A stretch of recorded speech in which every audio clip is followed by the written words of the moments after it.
செல்வங்களே, நாங்கள் 5ஆம் ஆண்டு 2025 எக்ஸாம் எடுக்க உள்ளோம். அந்த பரீட்சைக்காக இது என்னுடைய பயிற்சிகளை விளங்கி காணொளிகள் தயார் செய்து அனுப்புகின்ற மாணவர்கள் மாத்திரம் இடம்பெறுகின்ற வகுப்பாகும். இந்த வகுப்பில் இணைய விரும்புகிறவ கண்டிப்பாக நான் கற்பிக்கின்ற விடயங்களை விளங்கி கொண்டு அவர்கள் அந்த வினாக்களுக்கு விடை காணும் விளக்கத்தை தாங்கள் விளங்கி தங்களுடைய சொந்த மொழியிலே வீடுகளில் ஒயிட் போர்டு இருக்கணும், அல்லது பிளாக் போர்டு இருக்கணும், அல்லது பிரிஸ்டல் போர்டு இருக்கணும். பிரிஸ்டல் போர்டு இருந்தாலும் இன்னும் இருந்தாலும் மாக்கரால அந்த கேள்விகளுக்கு விடை காண்ற விளக்கத்தை தெளிவாக விளங்கி விளங்கப்படுத்தி அதை வீடியோவாக அனுப்ப வேணும். இது எதற்காக சொன்னால் அந்த பிள்ளைகளோட ஆளுமை, அதாவது கற்கின்ற ஆர்வம், விளங்கி கொள்ற திறமையை வெளிக்காட்டுவதற்கான ஒரு முயற்சி. இந்த வகையில செய்ய இந்த வகுப்பில் இருக்கிற குறுகிய கொஞ்ச எண்ணிக்கை பிள்ளையாக இருந்தாலும் அந்த பிள்ளைகள் பயனடைவது நிச்சயமாக உண்மை. அப்போ வாராந்தம் ஒவ்வொரு மாணவரும் கற்பிக்கப்படுகின்ற விடயத்தில் அனைத்து கேள்விகளுக்கும் விடைகாண் விளக்கங்கள் வழங்க வேண்டும் என நான் எதிர்பார்க்கின்றேன். எதற்காக என்றால் உங்களுடைய திறமையை நீங்க வெளிக்காட்டுவதற்கு. சரி பிள்ளைகள், இன்றைய பயிற்சியாக நான் உங்களுக்கு 6வது பயிற்சித்தாள்ல, அதாவது என்னுடைய பயிற்சித்தாள்கள்ல பல பயிற்சித்தாள்கள் இருந்தாலும் நாங்கள் இப்பொழுது 6வது பயிற்சித்தாள்ல உள்ள வினாக்களுக்கு, முதல் பக்க வினாக்களுக்கு விடை காணும் விளக்கங்கள் தெளிவாக தரப்போறேன். அதை கேட்டு விளங்கி தொடர்ச்சியாக காணொளிகளாக தயார் செய்து நீங்கள் அனுப்புதல் வேண்டும். இது என்னுடைய 37 நுண்ணறிவு பயிற்சிகள் எனும் பயிற்சியின் 6வது பயிற்சியில் உள்ள வினாக்களுக்கு விடை காணும் விளக்கங்கள் மாணவர் ஊடாக வெளிக்கொணர்வதுதான் வழக்கம். நேரடியாக அவர்களை கற்பித்து இன்று சில பிள்ளைகள், அதாவது இதில் உள்ள பிள்ளைகளும் பயிற்சி வழங்காமல் இருக்கிறார்கள். அவர்கள் அடுத்தடுத்த வாரத்திலே நீக்கப்பட்டு விடுவார்கள். அப்ப புதிதாக இணைய விரும்புகிற பிள்ளைகள் குறைந்தபட்சம், அதாவது இதுல கற்பிக்கிற கேள்வியில குறைந்தபட்சம் 3 காணொளிகளாவது செய்து அந்தந்த வாரமே அனுப்ப வேணும். இந்த வாரம் கற்பித்ததை பிறகு அடுத்த வாரம் அனுப்புவதல்ல, அந்தந்த வாரமே அனுப்பினால் அவர்கள் வகுப்பில் இணைத்துக் கொள்ளப்படுவார்கள் என கூறிக்கொண்டு இப்பொழுது 6வது பயிற்சி தாளின் 1வது வினாவுக்கு விடை காணும் விளக்கம் சொல்லித்தாரன் கேளுங்கோ. ஒரு நூலகத்துக்கு வந்த சுமதி 45 நிமிடங்கள் வாசிப்பதற்கும், அப்ப நாங்க விடயத்தை புரிந்து கொள்ளணும். 2 மணி 35 நிமிடங்கள் புத்தகங்கள் வாசிப்பதற்கும் செலவிட்ட பின் சிற்றுண்டிச்சாலை சென்று 35 நிமிடங்கள் செலவு செய்த பின் மாலை 3:30க்கு பின் மாலை 3:30க்கு நூலகத்திலிருந்து புறப்பட்டாள். சுமதி நூலகத்துக்கு வந்த நேரத்தை நியம நேரத்தில் தருக. நியம நேரம் என்றால் உங்களுக்கு தெரியணும், 4 இலக்கங்கள் இருக்க வேண்டும், மணித்தியாலம் என்ற சொல் குறிக்கப்பட்டிருக்க வேண்டும். அதான் நியம நேரம். அப்ப இங்கே தரப்பட்ட தரவுகளை அடிப்படையாக வைத்துத்தான் நாங்கள் வினாக்களுக்கு விடை காண வேண்டும். இங்கே தரப்பட்ட தரவிலே முக்கியமான தரவு சுமதி நூலகத்திலிருந்து புறப்பட்ட நேரம். அதாவது அது சாதாரண நேரத்திலாம் தந்திருக்கு. ஆனா நாங்கள் இந்த சாதாரண நேரத்தில் தந்த கணிப்பின்படி சுமதி வந்த நேரத்தை, நூலகத்துக்கு வந்த நேரத்தை நியம நேரத்தில் கொடுத்தல் வேண்டும். அப்ப நாங்கள் இந்த சுமதி நூலகத்திலிருந்து புறப்பட்ட நேரத்தை நியம நேரத்தில் மாற்றி கணிப்பை செய்வோமாக இருந்தால் இலகுவாக இருக்கும். அப்போ சுமதி புறப்பட்ட நேரம் 3:30 என்றால் எங்களுக்கு தெரியும் பிற்பகல் பொழுதோட 12 கூட்டினால் நியம நேரம் வரும். அப்ப சுமதி புறப்பட்ட நேரம் 15:30 என்பது எங்களுக்கு தெரிந்துவிட்டது. இப்ப வந்த நேரத்தை காண்பதற்கு அவள் செலவு செய்த நேரங்களை நாங்கள் இந்த 15:30 இருந்து கழித்தல் வேண்டும். செலவு செய்த நேரங்கள் நிமிடங்களிலும் இருக்கின்றது, மணி நிமிடங்களிலும் இருக்கின்றது. அப்ப நாங்க ஒரே அழகாக மாற்ற வேண்டும். அப்ப முதலாவது அவள் பத்திரிகை வாசித்தது 45, அப்ப மணி நிமிட கூட்டலாக அதை கூட்டித்தான் நாங்கள் அந்த கணக்கை இதுல கழிக்க வேண்டும். முதலாவது பத்திரிகை வாசிப்பதற்கு 45 நிமிடங்கள். ஓகே.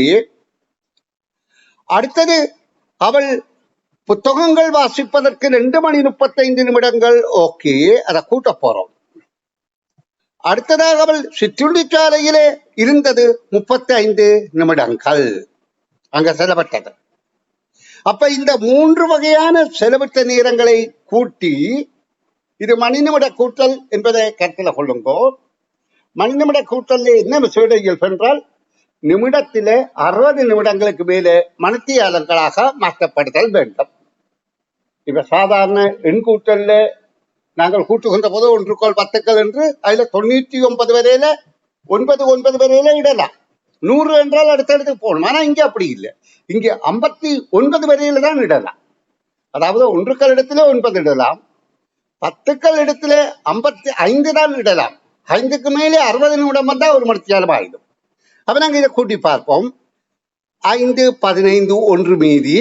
இந்த ஒன்றை இதோடு சேர்த்து கூட்டினால் இங்கே 4, 3, 10, 11.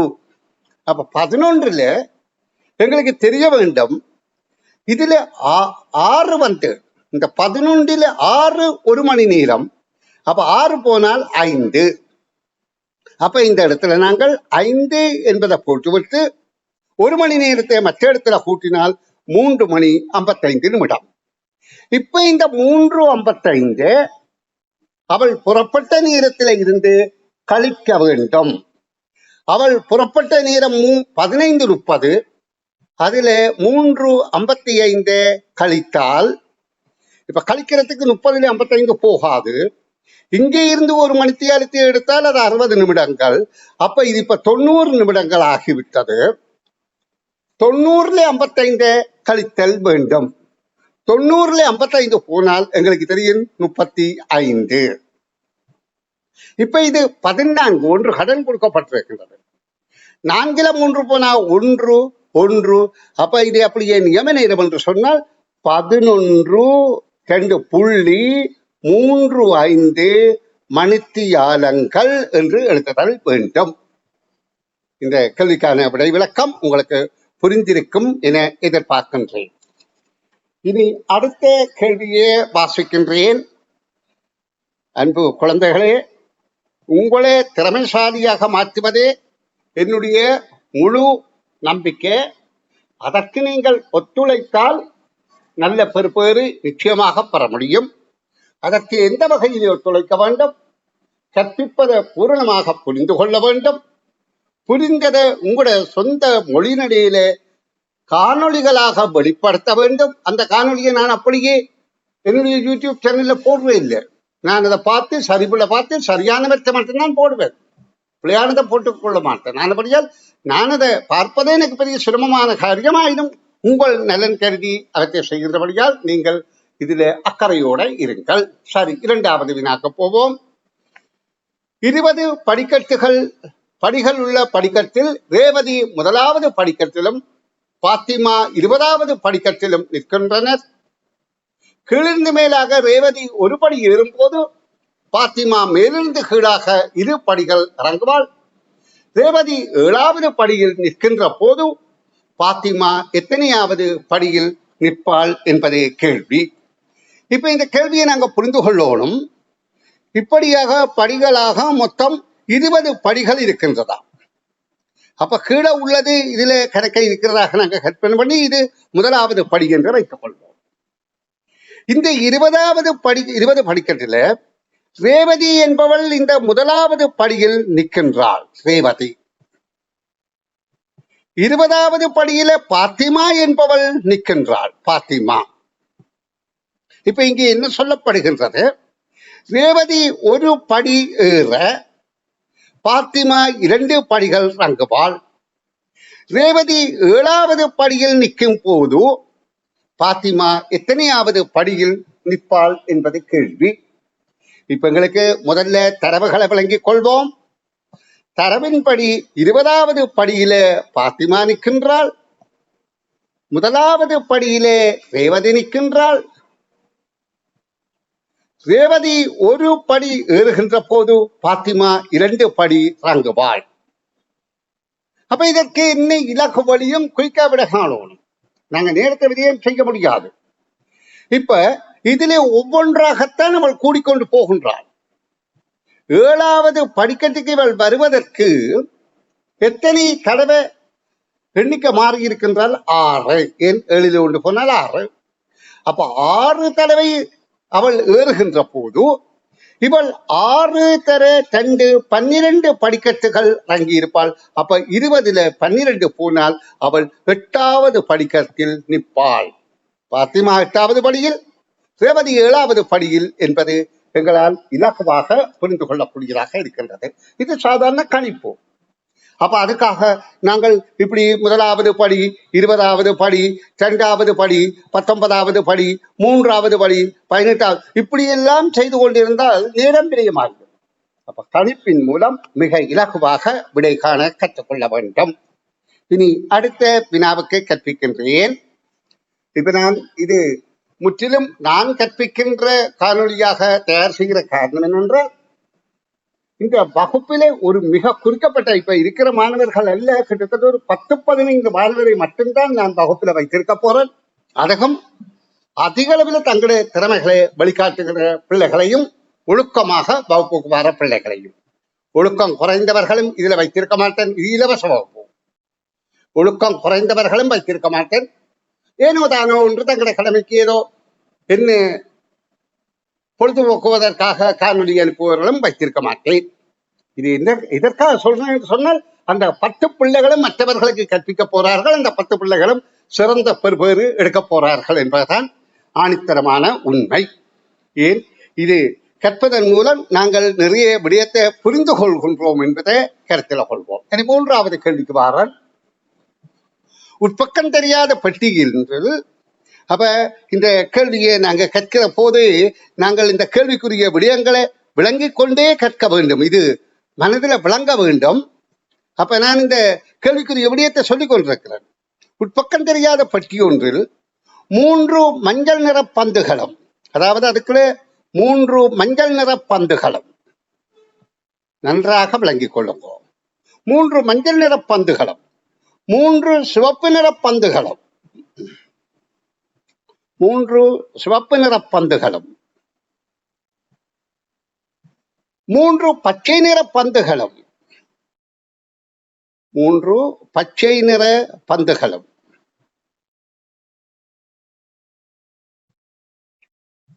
3 பச்சை நிற பந்துகளும் உள்ளன. அப்ப மொத்தம் 9 பந்துகள் இருக்கு. 3 நிறத்துல 3 பந்துகள் உள்ளன. பந்துகளை பார்க்காமல் ஒரே நிறத்திலான 2 பந்துகளை தவறாமல் பெறுவதற்கு, ஏதாவது ஒரு நிறத்துல 2 பந்து வர விடும் என்றால் 2 பந்துகளை பெறுவதற்கு, 2 பந்துகளை தவறாமல் பெறுவதற்கு ஒரே தடவையில் பெட்டியிலிருந்து வெளியே எடுக்கப்பட வேண்டிய பந்துகளின் குறைந்தபட்ச எண்ணிக்கை யாது? இதுதான் மிக முக்கியம். குறைந்தபட்ச எண்ணிக்கை. அப்ப ஆனால் ஒரே நிறம் பந்து வர வேண்டும் என்றால், நாங்கள் இப்ப 2 பந்து எடுத்தால் 2 வேறு வேறு நிறமாக இருக்கலாம். 3 பந்து எடுத்தால் கூடி வேறு வேறு நிறமாக இருக்கலாம். 3 பந்து எடுத்தால் ஒரே நிறத்திலேயே 3 வரலாம், அது வேற விடயம். சில வேளை 3 வெவ்வேறு நிறமாக வருவதற்கு சந்தர்ப்பம் இருக்கின்றது. இப்படியும் வரலாம் தானே 3 எடுத்தால். மற்றதுகளும் இருக்கு. 3 ஒரே நிறமாக இருக்கலாம், 2 வரலாம், 1 வரலாம். அது அதாவது நிகழ்தகவின்படி நிச்சயமாக வர முடியாது. ஆனால் நாங்கள் 4 பந்தை எடுப்போமா இருந்தால் எப்படி ஏதாவது ஒரு நிறம் 2 பந்து வரும். 4 இருந்தால் இப்படித்தான் வரும் என்று இல்லை, வேறு ஏதோ ஒரு வகையில குறைந்தபட்சம் 4 பந்தை எடுத்தோமா இருந்தால் ஒரு நிறத்திலே 2 வரும் என்பதை நீங்க புரிந்து கொண்டால் சரி. அப்ப ஆக குறைந்தது எத்தனை பந்துகளை எடுக்க வேண்டும் என்பதற்கு கேள்விக்கான விடை 4. அதுக்காக 4 பந்துகளை என்றெல்லாம் எழுத தேவையில்லை. 4 என்ற இலக்கம் போட்டா தெரியும். ஏன் அங்கதான் கேள்வியில கேட்டு இருக்கு.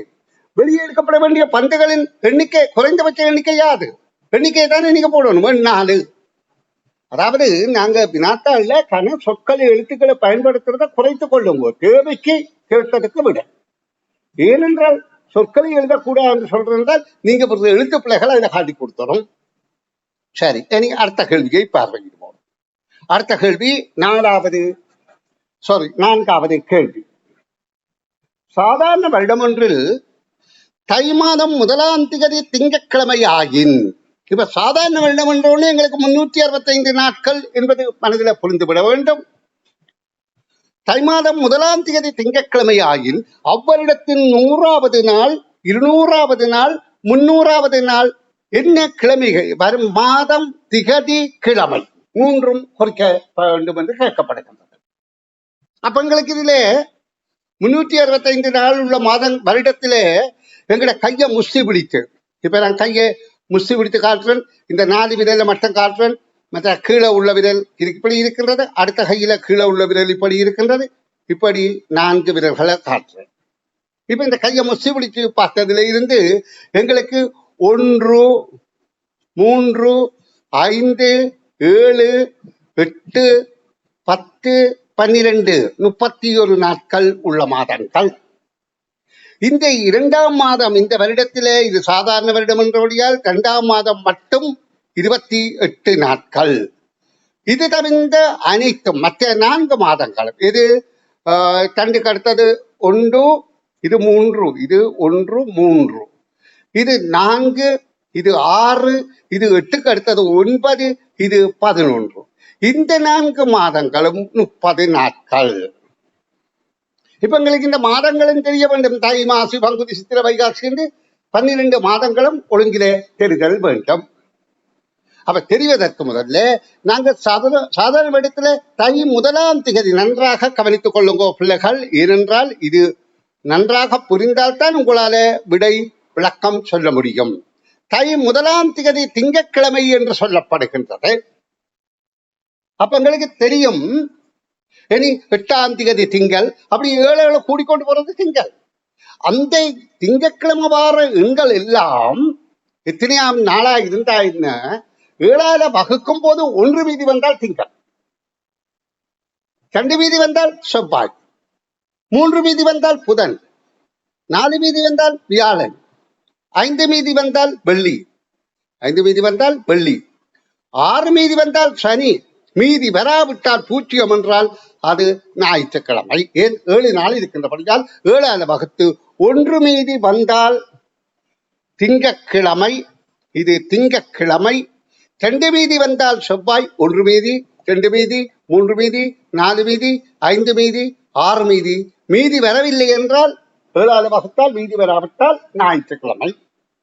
இந்த வகையில நாங்க 100 7ஆல வகுக்க வேண்டும், 200 7ஆல வகுக்க வேண்டும், 300 7ஆல வகுக்க வேண்டும். அப்ப எங்களுக்கு கிழமை நாட்கள் தெரியும். இனி இந்த 100வது நாள் எப்ப வரும்? ஒரு வருடத்தில், அதாவது சாதாரண வருடத்துல தை, மாசி, பங்குனி 12 மாதங்களும் நாங்க முஸ்தி பிடித்து பார்த்திருக்கிறோம். இதுல 31 வரும், அடுத்தது 28 வரும், அடுத்தது 31 வரும், அடுத்தது 30 வரும், அடுத்தது 31 வரும், அடுத்தது 30 வரும், அடுத்தது 31, அடுத்தது 31. அப்ப நாங்கள் இதுல ஆகஸ்ட் வரைக்கும், பிறகு செப்டம்பர் 30, அக்டோபர் 31, அதாவது அக்டோபர் வரையில பார்க்கக்குள்ள எங்களுக்கு 300 வரையிலான வந்துவிடும். அப்ப நான் இது என்னதை உங்களையே செய்ய சொல்லி சொல்றேன் என்றால், நீங்கள் தான் திறமைசாலியா மாறணும். ஆசிரியர் என்பவர் மாணவரை வழிகாட்டுறவராகத்தான் இருக்க வேணும். இந்த இதிலே என்னுடைய குழு வகுப்பிலே, இந்த தெரிவு செய்த வகுப்பிலே இருக்கிற பிள்ளைகள் திறமைசாலியாக இருக்கணும் என்று நான் எதிர்பார்ப்பேன். அப்ப இதிலே நீங்க 31, 28, 31, 30 இப்படி கூடிய எதில 200 வருது, எதில 200 வருது என்பதை அந்த கிழமனால மாதத்தை, திகதிய, கிழமையை எழுதி கொள்ளுங்கள் என்பதை நான் உங்களை சொல்லிக்கொண்டு இனி அடுத்த